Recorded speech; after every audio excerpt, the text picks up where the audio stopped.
Hello everyone, welcome back to all of you on my YouTube channel.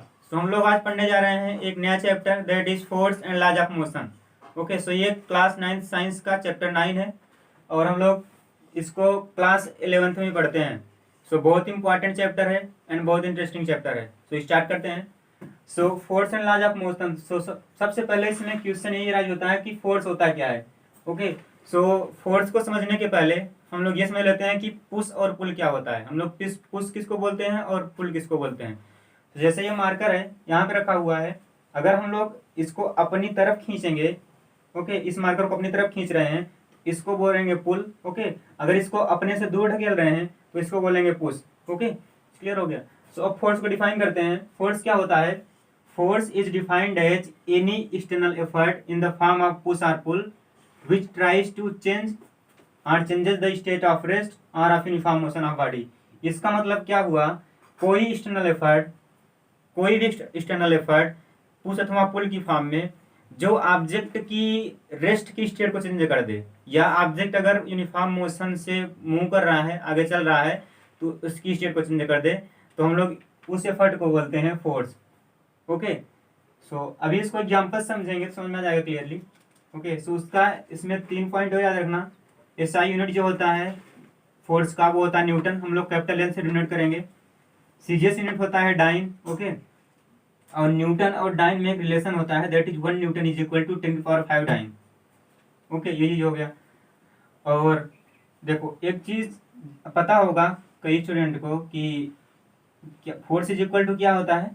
Force is equal to क्या होता है? M into ए होता है। Okay, M का unit क्या होता है? KG, kilogram. ओके, ए का metre per second square. So kilogram metre per second square को ही हम लोग बोलते हैं newton. Okay, means 1 newton is equal to 1 KG metre per second square. So ये कुछ एग्जाम्पल हैं फोर्स को जिसको हम अपनी एवरीडे लाइफ में फील कर सकते हैं। सो पहला एग्जाम्पल क्या है? Imagine a car is taking a sudden turn, we feel a radially outward force. Okay, इसका मतलब क्या हुआ? एक अगर कोई कार है, आप अगर उसमें बैठे हो, अगर कार वो सडन टर्न लेती है तो हमें रेडियली आउटवर्ड एक फोर्स लगता है।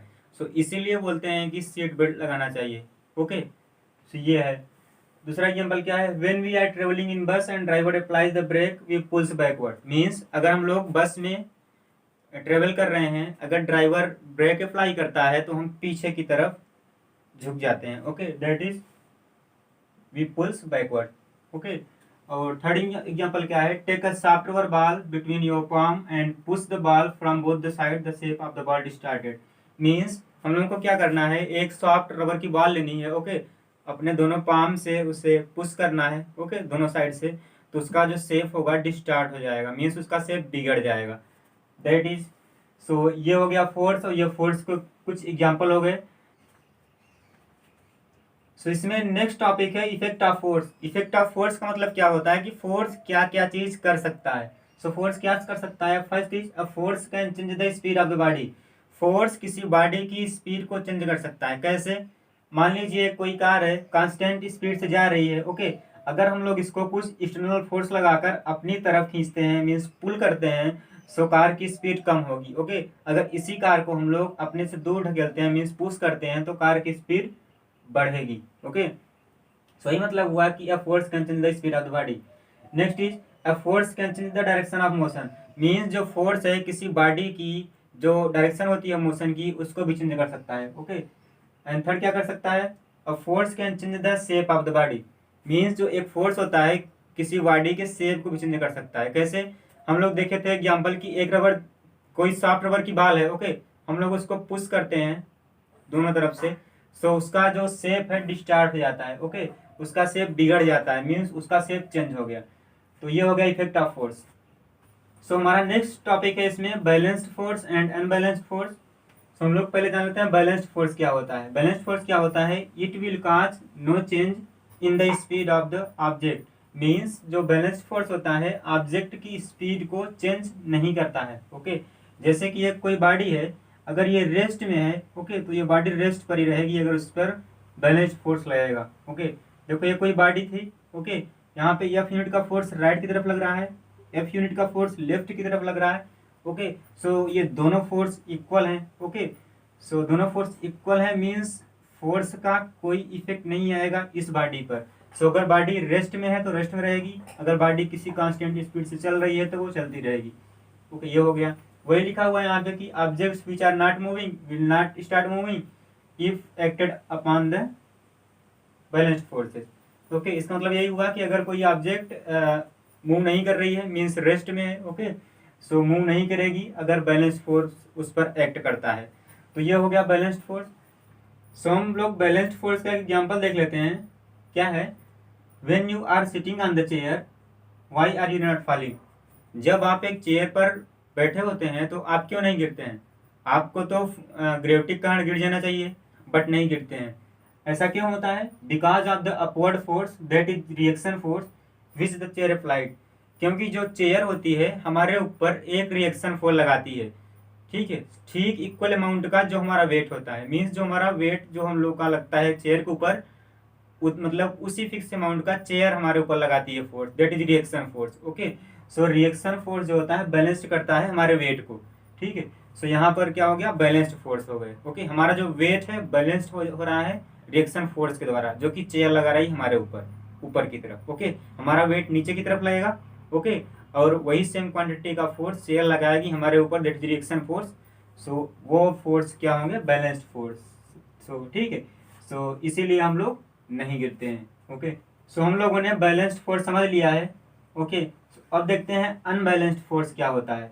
अनबैलेंस्ड फोर्स क्या होता है? Unbalanced force are not equal and they always cause the motion of an object to change the speed and or direction that it is moving. Okay, इसका मतलब क्या हुआ कि जो अनबैलेंस्ड फोर्स होते हैं वो इक्वल नहीं होते हैं, ओके, और वे हमेशा ऑब्जेक्ट की मोशन को काज करते हैं। मीन्स अगर कोई ऑब्जेक्ट रेस्ट में है तो उसको मोशन में ला देते हैं, ओके, और क्या करते हैं? और ये जो अनबैलेंस्ड फोर्स होते हैं, किसी ऑब्जेक्ट की अगर किसी डायरेक्शन में मूव कर रही है तो उसकी डायरेक्शन को चेंज कर देते हैं। ओके, सो ये हो गया। सो हम लोग अनबैलेंस्ड फोर्स को एक एग्जांपल से समझते हैं। जैसे कि एक कोई रोप है, ओके, दिस इज रोप, ये कोई रोप है, एक मैन ए, इसको हम लोग बोल रहे हैं मैन ए, एंड इसको बोल रहे हैं हम मैन बी।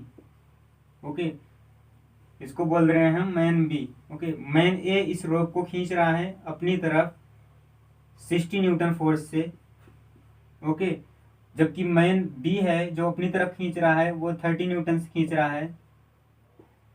ओके, अब देखो, पहले दोनों मैन रेस्ट में होते हैं। ओके, सो जब ये मैन मीन्स मैंने रस्सी को, रोप को अपनी तरफ खींचता है 60 न्यूटन फोर्स लगाकर, और मैन बी 30 न्यूटन फोर्स लगाकर अपनी तरफ खींचता है, तो क्या होगा? क्योंकि जो मैन ए है ज़्यादा फोर्स लगा रहा है, ओके, सो और ये मैन बी जो है वो कम फोर्स लगा रहा है, सो मैन ए जो होगा इस रस्सी को अपनी तरफ खींचता चला जाएगा, ओके, क्योंकि इसका फोर्स ज़्यादा है। सो क्या होगा? ये रस्सी के साथ साथ ये मैन भी इसके पीछे पीछे आएगा। ओके, सो क्या होगा कि दोनों अब मैन पहले रेस्ट में होते हैं, अब अनबैलेंस्ड फोर्स लग गया है, मतलब इधर ज़्यादा लग गया है फोर्स, तो क्या होगा कि दोनों जो मैन हैं मोशन में आ जाएंगे। ओके, सो हम लोग इसी को बोलते हैं अनबैलेंस्ड फोर्स। देखो इसमें क्या हुआ? Unbalanced force are not equal, equal नहीं है, और जो अनबैलेंस्ड फोर्स है ऑब्जेक्ट रेस्ट में थे, मीन्स मैन रेस्ट में थे पहले, सो इसको मोशन में ला दे रहे हैं, ठीक है। सो ये हो गया अनबैलेंस्ड फोर्स। सो हम लोग किस क्वेश्चंस का लेते हैं बैलेंस्ड फोर्स और अनबैलेंस्ड फोर्स का।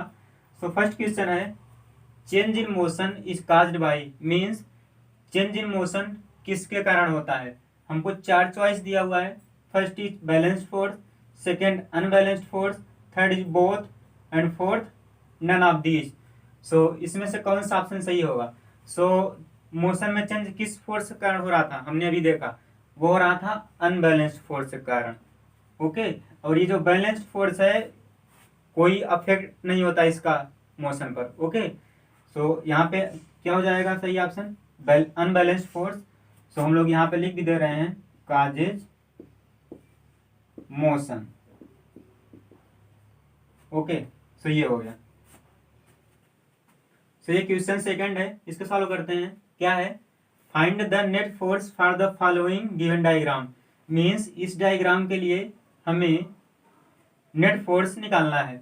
ओके, सो मीन्स इस ब्लॉक पर हमें नेट फोर्स निकालना है। सो उसको कैसे निकालेंगे, देखो जो फोर्स राइट की तरफ लग रहा है, राइट डायरेक्शन में, हम लोग उसको डोनेट कर रहे हैं एफ आर से, ओके, और हम उसे पॉजिटिव कंसीडर कर रहे हैं, ओके, हम उसे पॉजिटिव कंसीडर कर रहे हैं। और जो फोर्स लेफ्ट की तरफ लग रहा है ब्लॉक पर, लेफ्ट डायरेक्शन में, उसको हम लोग बोल रहे हैं F L, means left direction में, ओके, हम लोग इसको कंसीडर कर रहे हैं निगेटिव, ओके, और हम लोग इसको कंसीडर कर रहे हैं निगेटिव। सो ये कोई जरूरी नहीं है कि राइट डायरेक्शन में जो फोर्स लग रहा है पॉजिटिव ही होगा, लेफ्ट डायरेक्शन में निगेटिव ही होगा। हम यहाँ पर ऐसा एज्यूम कर रहे हैं, आप लोग इसको पॉजिटिव मान सकते हो, इसको निगेटिव मान सकते हो, बट एक ही चीज करना, जैसे भी करना, ओके। सो ये हो गया। इसमें एक चीज और याद रखना कि फोर्स जो होता है, force is a vector quantity, okay, ये याद रखना। सो इसको सॉल्व करते हैं, कैसे करेंगे, जो नेट फोर्स होगा इस ब्लॉक पर क्या हो जाएगा, नेट फोर्स क्या हो जाएगा, एफ आर तो पॉजिटिव है, okay, minus F L, okay, क्योंकि जो लेफ्ट डायरेक्शन में फोर्स लग रहा है हम लोगों ने उसको निगेटिव कंसीडर किया है। सो ये हो गया, means F net is equal to right direction में फोर्स माइनस लेफ्ट डायरेक्शन में फोर्स। सो राइट डायरेक्शन में फोर्स क्या लग रहा है, देखो 10 unit, 20 unit, 16 unit, 10, 20 plus 16 minus left की तरफ कितना लग रहा है, 30 plus 30, 30 unit plus 30 unit, okay. So हम लोग जब इसको सॉल्व करेंगे सो वो मिल जाएगा, ये हो जाएगा 46, ओके, और ये हो जाएगा 60। सो जो हम लोगों का फोर्स आ गया -14 यूनिट, मीन्स जो नेट फोर्स लग रहा है इस ब्लॉक पर -14 यूनिट हो गया। सो ये थर्ड क्वेश्चन है, उसको सॉल्व करते हैं। वो क्या है, फाइंड आउट एक्स, हमें एक्स की वैल्यू निकालनी है। If the figure shown below is unbalanced force system, अगर यह जो फिगर दिखाया गया है वो अनबैलेंस्ड फोर्स सिस्टम है और इस सिस्टम पर 10 यूनिट का फोर्स लग रहा है टूवर्ड्स लेफ्ट, ओके। सो हमें एक्स की वैल्यू निकालनी है। सो हमें दिया क्या हुआ है, net force. So net force होता क्या है वैसे, राइट की तरफ फोर्स, ओके, माइनस लेफ्ट की तरफ फोर्स, ओके। हम लोग यहाँ पर राइट को पॉजिटिव कंसीडर कर रहे हैं, लेफ्ट को निगेटिव, ओके, जैसा पहले क्वेश्चन में किए थे। सो ये हो गया, एफ राइट की तरफ फोर्स कितना लग रहा है 3x माइनस 7, लेफ्ट की तरफ कितना फोर्स लग रहा है, लेफ्ट की तरफ कितना फोर्स लग रहा है 13 प्लस 6x, ओके। और एफ नेट दिया कितना हुआ है हमें क्वेश्चन में, वो दिया हुआ है -10। सो ये हो गया एफ नेट। सो हम लोग ये लिख सकते हैं कि जब हम लोग इसको सॉल्व करेंगे, इस इक्वेशन को यहाँ तक इसको सॉल्व करेंगे, क्या जाएगा एफ नेट, यहाँ से देख लो, यहाँ से एफ नेट क्या जाएगा, इसको सॉल्व कर लो, 3x minus 13, 3x minus 6x means 3x हो गया, ओके, एंड -7 माइनस 13 क्या हो गया -20, ये आ गया। और एफ नेट दिया कितना हुआ है -10, ओके। सो यहां से क्या हो जाएगा, x की वैल्यू क्या आ जाएगी 3x, इधर को लगेगा x and 10 -20, so -10। This implies क्या हो जाएगा, x की जो वैल्यू आ जाएगी -10/3, ओके। सो एक बार और समझ लो हमने क्या किया, इसमें हमें यह दिया है कि यह जो सिस्टम है अनबैलेंस्ड फोर्स सिस्टम है, ओके, और इस सिस्टम पर 10 यूनिट का फोर्स लग रहा है towards left, okay. So F net is equal to यहाँ पे दिया हुआ है -10, ओके, क्योंकि लेफ्ट की तरफ फोर्स लग रहा है इसलिए हम लोग उसको कंसिडर कर रहे हैं निगेटिव में, okay. So F net is equal to होता है क्या है, F right minus F left, okay. So F right की तरफ फोर्स ये हो गया, लेफ्ट की तरफ फोर्स ये हो गया। सो हम लोग इसको सॉल्व किया तो एफ नेट आ गया इतना, ओके, -3x माइनस 20, और एफ नेट दिया कितना हुआ है -10। सो हमने वही कर दिया यहाँ पर। सो एक्स की वैल्यू जो निकल आएगी वो आ जाएगी -10/3। सो हम लोग एक क्वेश्चन और कर लेते हैं। सो वो क्या है, find the value of x if the system is balanced force system, okay. अगर यह सिस्टम बैलेंस्ड फोर्स सिस्टम है सो हमें एक्स की वैल्यू निकालनी है। सो कैसे निकालेंगे, हम लोग ये जानते हैं कि बैलेंस्ड फोर्स सिस्टम के लिए जो राइट की तरफ फोर्स लग रहा है फॉर बैलेंस्ड फोर्स सिस्टम क्या होता है, जो राइट की तरफ फोर्स लग रहा है वो इक्वल होना चाहिए लेफ्ट की तरफ फोर्स के। ओके, मीन्स फोर्स इक्वल होना चाहिए। ओके, राइट और लेफ्ट। सो इसको हम लोग लिख सकते हैं F R minus F L equal to 0। Okay, so right की तरफ फोर्स क्या लग रहा है, राइट की तरफ फोर्स क्या लग रहा है 14, okay, plus 5x minus 3, okay, plus 10। यहाँ पर भी हम लोग जो फोर्स राइट की तरफ लग रहा है पॉजिटिव ले रहे हैं, जो फोर्स लेफ्ट की तरफ लग रहा है उसको नेगेटिव। सो ओके, सो ये हो गया -14 इज इक्वल टू 0, ये हो गया। तो जब हम लोग इसको सॉल्व करेंगे तो हमें x की वैल्यू आ जाएगी, यहाँ से इसको सॉल्व करना लो आप लोग आगे। सो ये आ जाएगा 5x माइनस 19 इक्वल टू 0। सो इसका मतलब ये होगा कि x is equal to 19/5। Okay, so इसका जो आंसर आ गया 19/5। ओके, सो ये हो गया बैलेंस्ड फोर्स सिस्टम। सो 95/5 फोर्स लग रहा है, इसका मतलब ये हुआ कि फोर्स पॉजिटिव है, तो इसका मतलब ये हुआ कि जो ये फोर्स है राइट डायरेक्शन लगेगा। ओके, कितना लगेगा 19/5। सो आज की क्लास हम लोग यहीं पर एंड करते हैं। और एक छोटी सी रिक्वेस्ट है यार, अगर आपको हमारा एफर्ट अच्छा लगा हो तो चैनल को सब्सक्राइब कर देना और वीडियो को शेयर कर देना। और हाँ यार, अगर आपको कोई एडवाइस देनी हो, कोई सुझाव देना हो तो कमेंट बॉक्स में जरूर लिखना। So thank you once again for watching me.